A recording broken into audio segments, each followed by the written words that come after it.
Morning everyone, it is 9 o'clock in the morning and today is Halloween. It's the annual One Way UK Puppet Festival, which last year was cancelled because of COVID, and this year is happening online.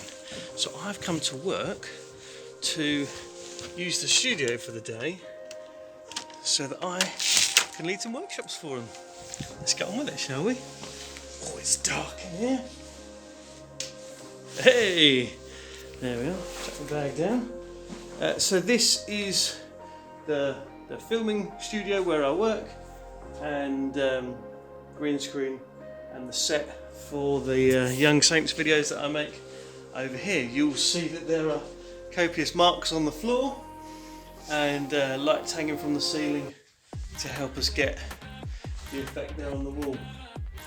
First things first, I need to test the Wi-Fi, make sure that the laptop that I've borrowed is working on the Wi-Fi here.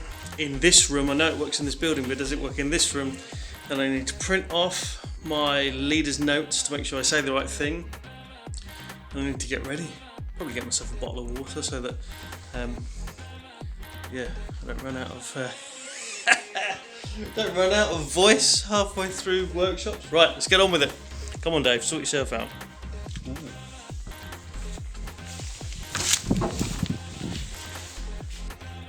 Water, check. I've got that.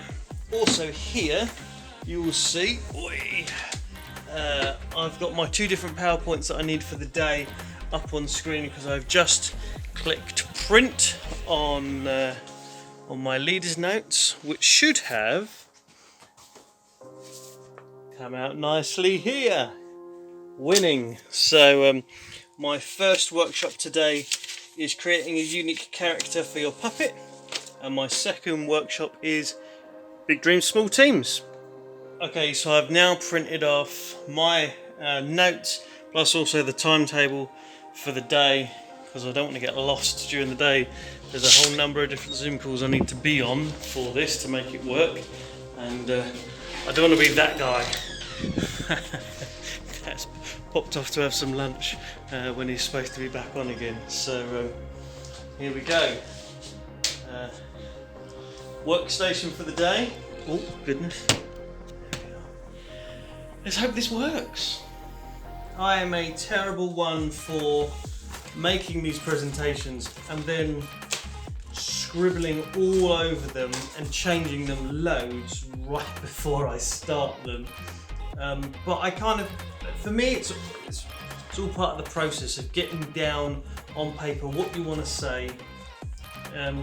Literally just as I walked from the printer to here, the little studio room, I've thought of something else that I've not put in the second workshop, that's creating a unique character for your puppet one. So I want to take a few minutes to just scribble some amends or throw some extra bits in. We've got it's 9:30 now, so we've got half an hour until the festival kicks off. It kicks off at 10 AM this morning. I am contributing to that. I've done a pre-record, so I'm all good. I can chill out for that first bit. And yes, I found the slide that needs amending. I will now amend the slide. If I had hair, I'd pull it out. But no, it's going well. It's going well. We're doing well. We're winning. Come on, Dave. We're winning.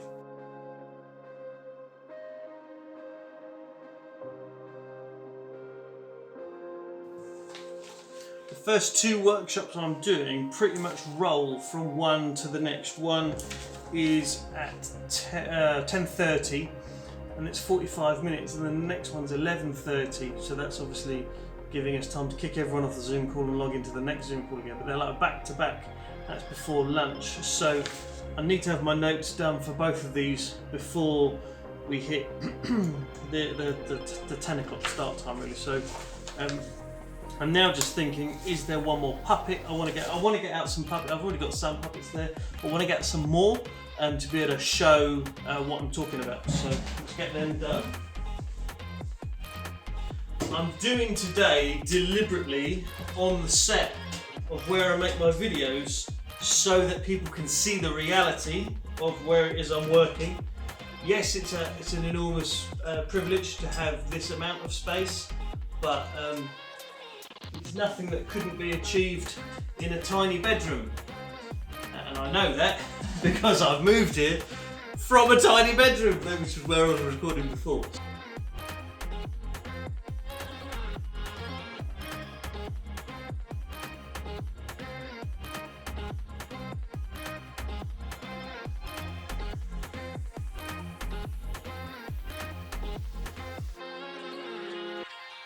So I've just completed the setup.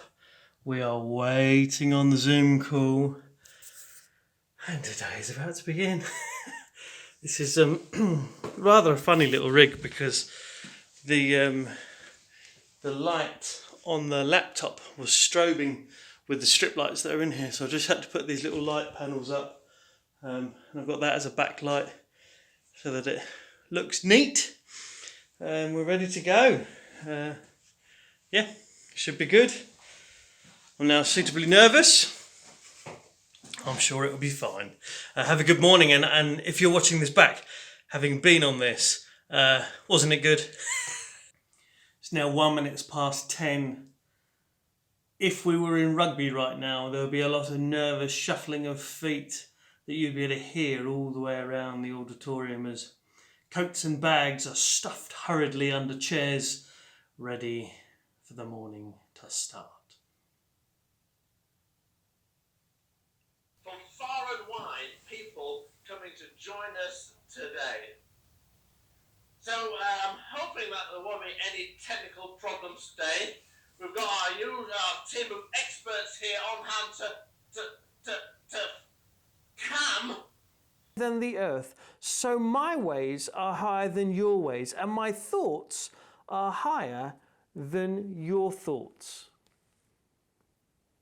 God is big, and God is far beyond my ability to comprehend him. And that doesn't stop him being good. So we've just finished the first welcome session with Ian, and I did a little devotional in that, but it was a pre-record, so I was able to chill out and just watch it. And now we're just waiting for the team to open up for session 1. So here we go. Notes ready. Nervous. Here we go. At doing this, so that he produces this very fast-paced show, but with loads of detail, and you could do that too. Because yes, it's disappointing to find out there are hundreds of cities, but it's also a really nice trick for you. Because you could get 2 or 3, like these crayon puppets, right? Tell me if you bought 3 of these, you'd notice any difference between them if you bought the same colour.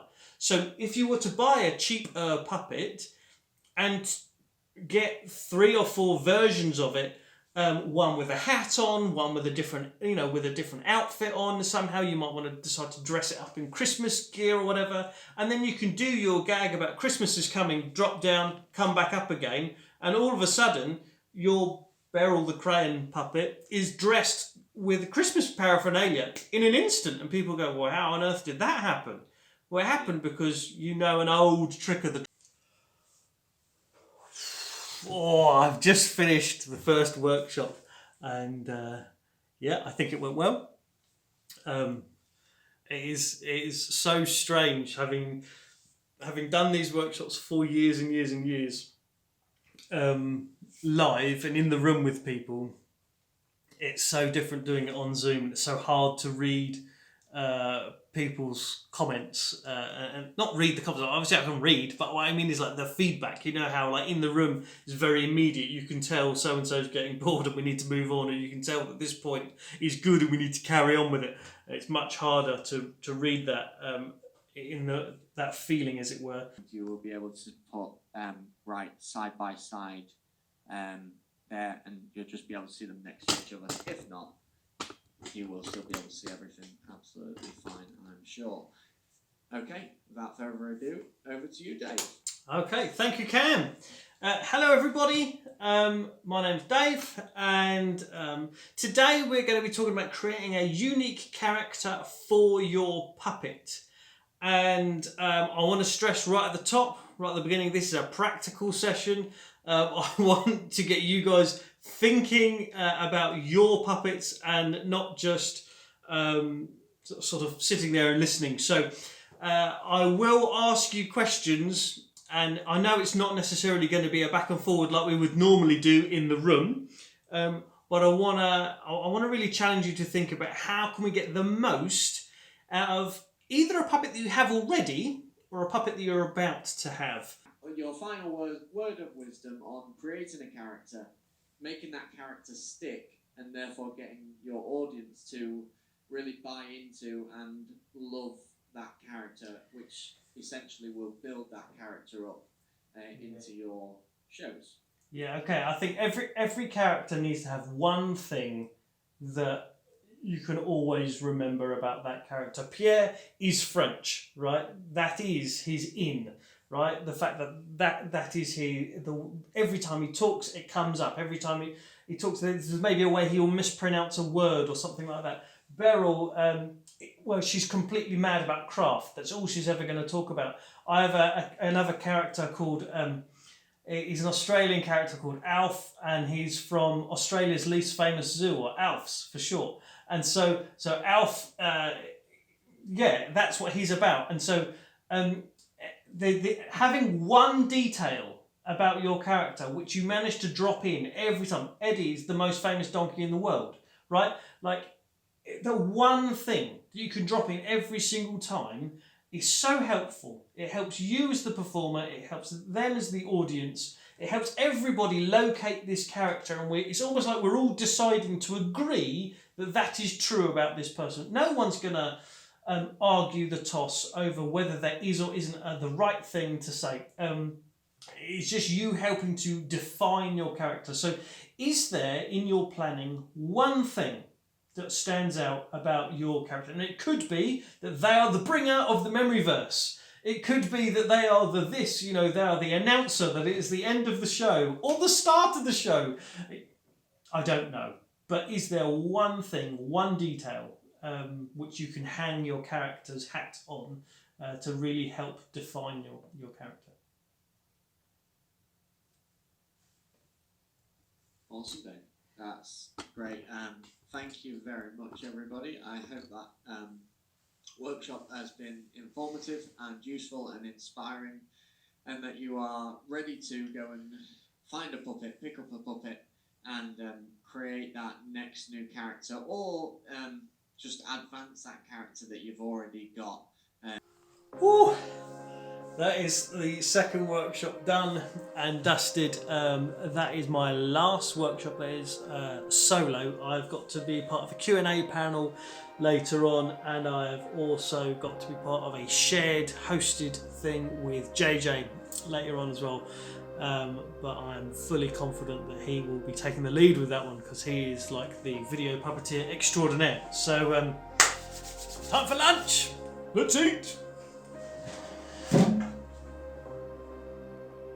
So it's $99.95.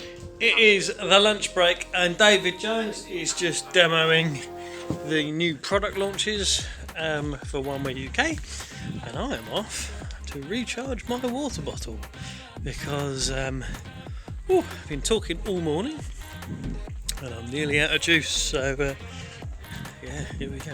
So far so good. It's so strange doing workshops on Zoom when you're so used to having the real interaction back and forth with people. It's gone very well, and yeah, looking forward to the afternoon sessions.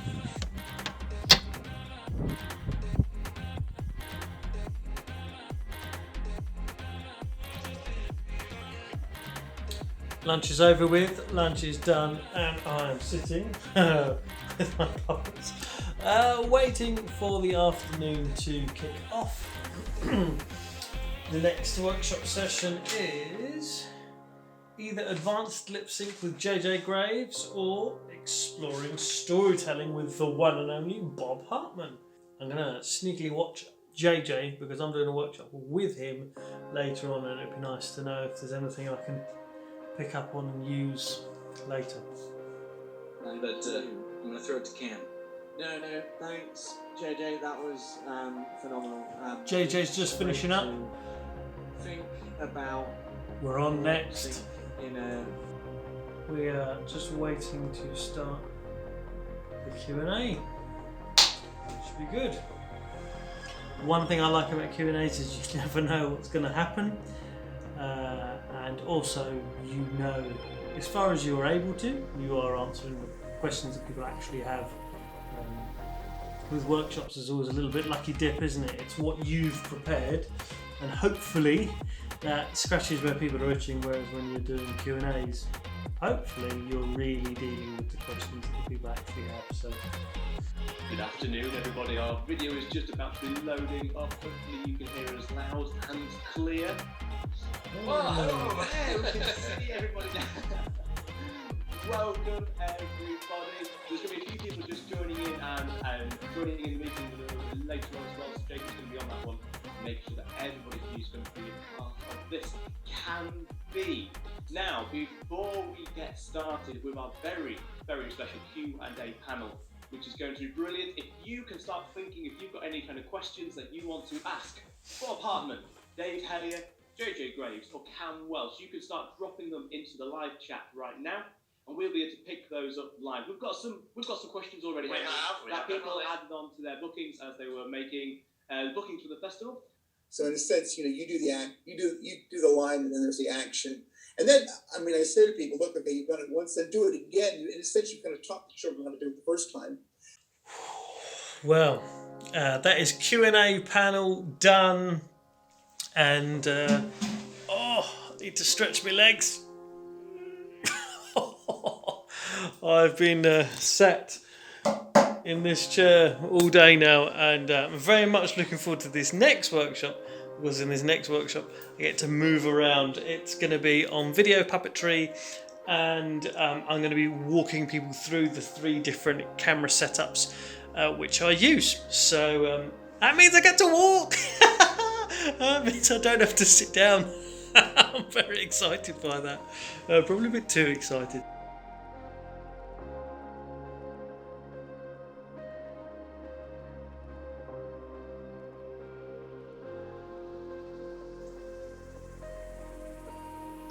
Hello, everybody. So we are here at the video puppetry workshop with Dave and JJ. So there's nothing much to say other than this will be a workshop on performing puppetry on video. If you've got any comments, questions for the guys, just pop them into the chat, like all of our other workshops.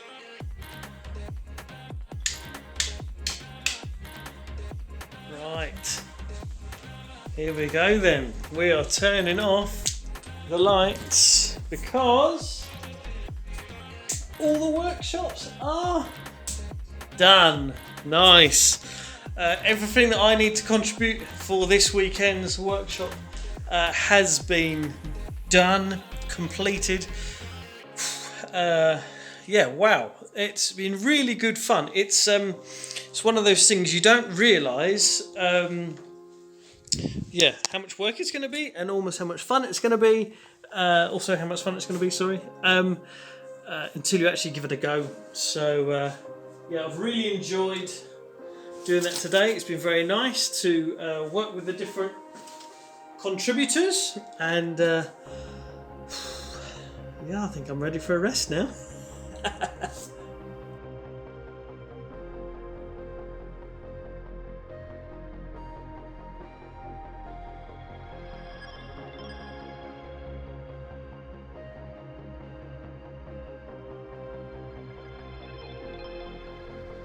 I'm home now. It's been a brilliant day. Thanks again so much to Dave and Cam and Ian and Jenny and all the One Way UK team for hosting the festival. It was really good, and I hope to see you again next year in person. All the best, folks. See you soon. Bye.